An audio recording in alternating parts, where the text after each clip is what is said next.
All right, Baylor baseball, the new season begins this weekend at Baylor Ballpark. Magnolia Field at Baylor Ballpark. Want to make sure we get that correct. We're excited about that, and we are excited to welcome in Baylor head baseball coach Mitch Thompson joins us now. Mitch, first guest on the first show on this platform, so welcome to you.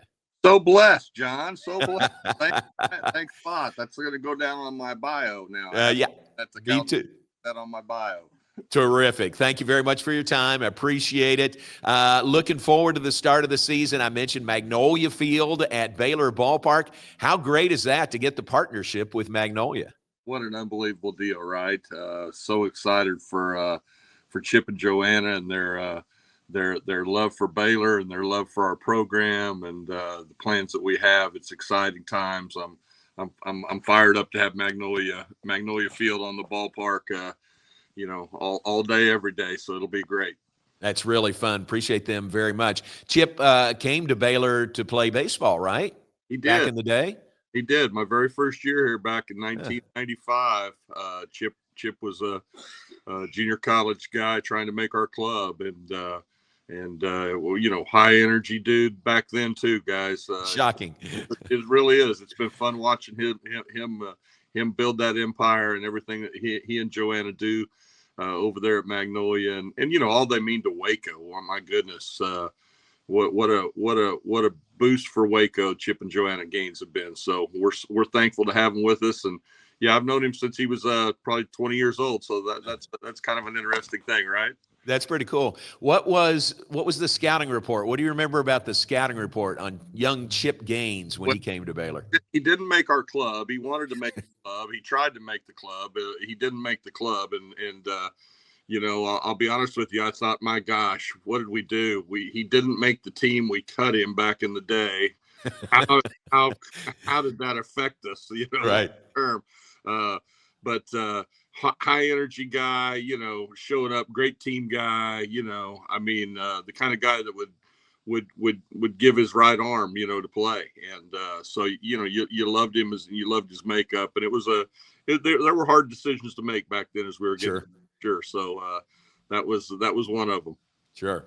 Well, let's fast forward to this year's team. One thing I've heard you talk a lot about is the athleticism and the versatility of a lot of those guys. That's a real plus, isn't it?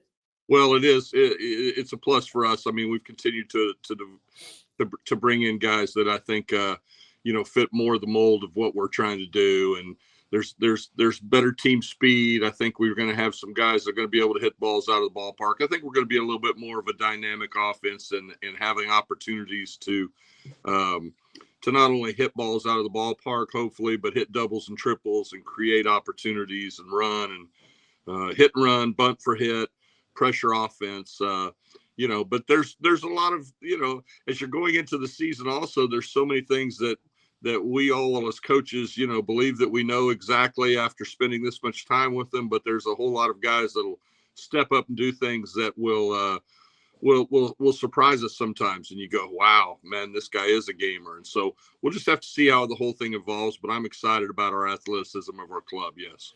What's the makeup of the team? I think 37 players, 20 are returning players. Does that sound right? Correct. We've got 20 returners, 17 newcomers. Of our 17 newcomers, 9 are true freshmen.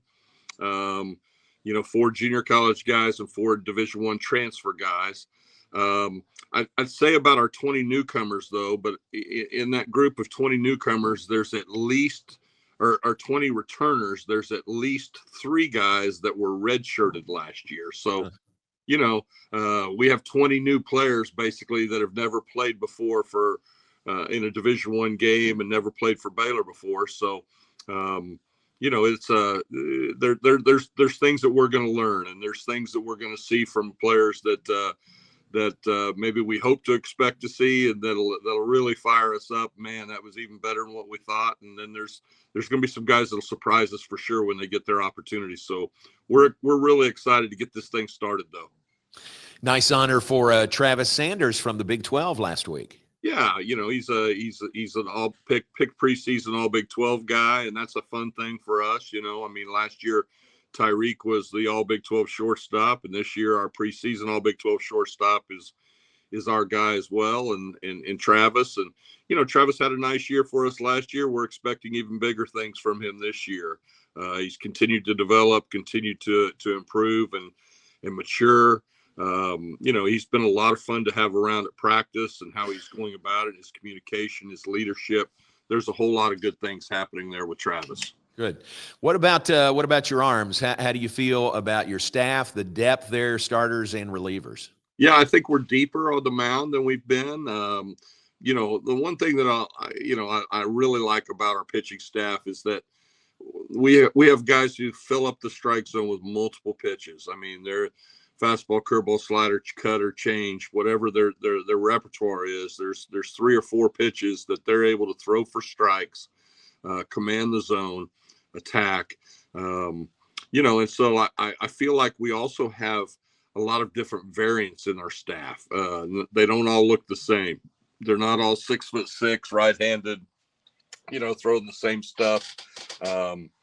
We've got guys who come over the top. We've got guys who are side armors. We've got left-handers that do this. We've got right-handers that have kind of crazy metrics with their release points and their angle of their pitches. And so there's a lot of different variants there that's going to be it's going to give us opportunities to kind of mix and match and fill it in. And but I'm excited about our arms. I think we're deeper than we've been. And after last year making an improvement of 2 full points in ERA, from a 6.5 to a 4.5, I'm excited to see what this group can do as we get started this year.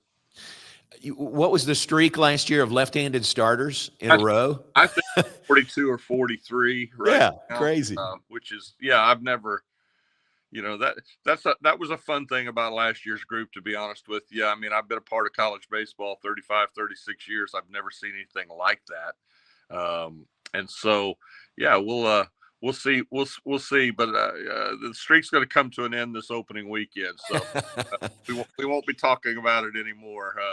We've got opportunities to have some guys who can do that and who can start for us, but that are left-handed. But we've got some right-handers that are going to get the ball this year. Gotcha. And some veteran guys coming back there. Do you know yet, or how do you see maybe some of the newcomers fitting into the rotation? Yeah, no, I think that this opening weekend we're going to go Lucas Davenport on Friday. Lucas, was a high leverage, big time, guy for us, first guy out of the bullpen for us last year. It was valuable for us that way. He's kind of earned the right to do this, so he's going to go on Friday. We're going to go Ethan Calder on Saturday as a start. And then Kate Hansen is transfer from Wisconsin Whitewater will start on Sunday. So those 3 guys will start for us this weekend. And then we'll just go from there and keep adding on and seeing how the guys all perform and what we think's the best thing for the club. Mitch Thompson, our guest, Baylor head baseball coach. I said this earlier, you can sometimes set your watch by a cold front coming in at the start of baseball season.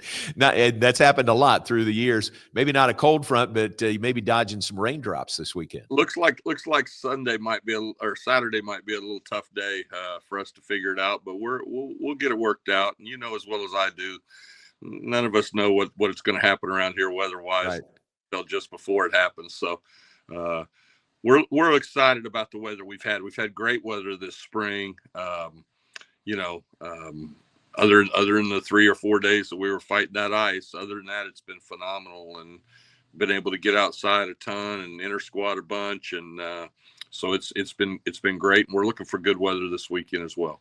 So that's New Mexico State coming in this weekend. What are some of the other highlights of your schedule this year? Yeah, we're going to go New Mexico State opening weekend. We always play great midweek opponents, but they're usually from around the state of Texas and here close, and we'll have those guys as well during the midweeks. But opening weekend is New Mexico State. Weekend 2, we're down at Round Rock at the Carbosh Invitational. And we'll be playing Oregon State on Friday night down there. Saturday, Purdue from the Big Ten. And then Sunday will be Southern Miss. So 2 top 25 teams there. The following weekend, we go to the Bruce Bolt College tournament down in Houston at the old, the professional ballpark, Dyken Field. Is that it now? I think that's what it is. Yeah. Yeah. And we'll play down there, and we'll play Ole Miss on Friday, University of Texas Saturday, and then UTSA on Sunday. So follow that up with Air Force before we start conference. So four really good weekends, 2 of them here at home, 2 of them in tournament play against great opponents. So those 4 weekends will flat challenge us. We'll learn a lot about our club. We'll be ready to face whatever we're going to face in the conference, and the Big 12 conference is I think continuing to get better and better and better. I think last year we got 8 bids in our league, and I hope this year we're fighting for even more. So I think our league is a really competitive, good league, and so the schedule's exciting. Mitch, you mentioned the improvement in your pitching staff from 2 years ago to last year.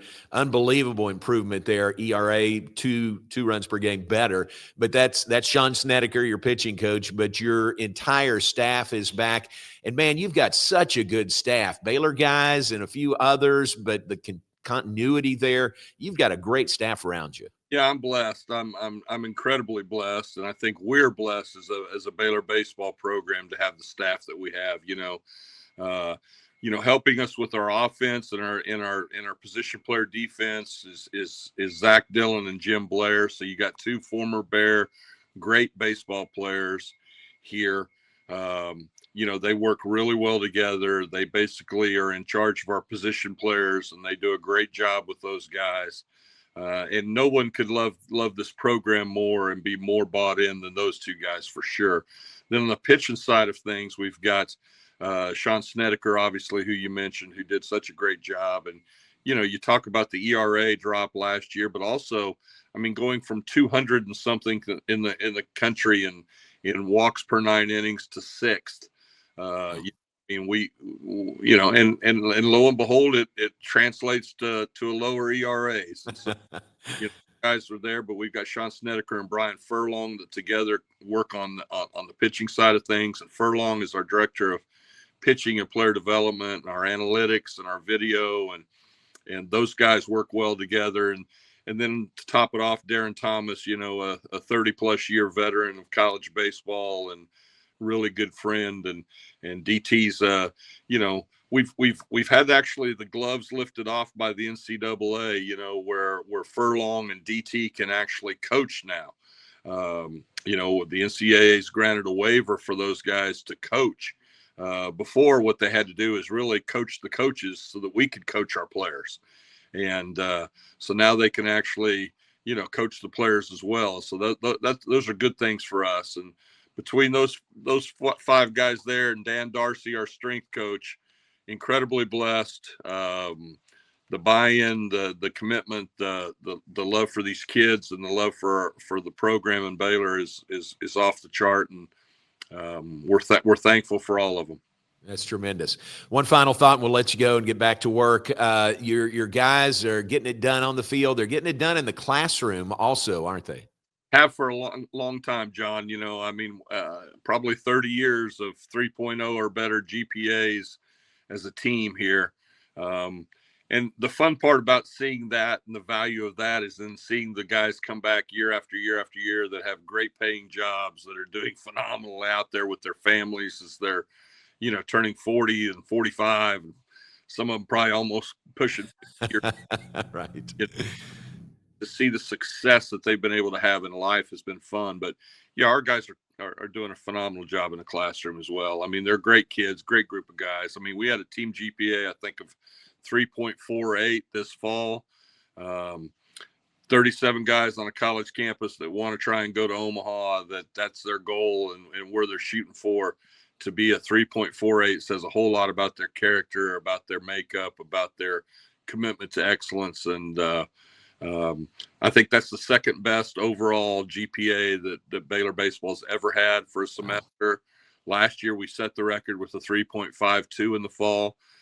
So these guys are they're preparing. I can tell you they're preparing, and and when baseball, when it is over for them, and they have to hang up the cleats, they'll be prepared to go out and be productive citizens, be able to take care of their families, and I'm proud of their commitment for that.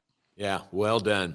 Well, thanks for the visit. We appreciate it. Look forward to you'll be with us on the Coaches Show on Thursday, and then the season opener on Friday. And thanks for being on with us this morning. John, I appreciate it. All Baylor Nation, can't wait to see you at Magnolia Field at Baylor Ballpark. Let's pack that place out. Let's get this thing rolling. Let's have a great spring together. We're really excited, and can't wait to see you there on Friday.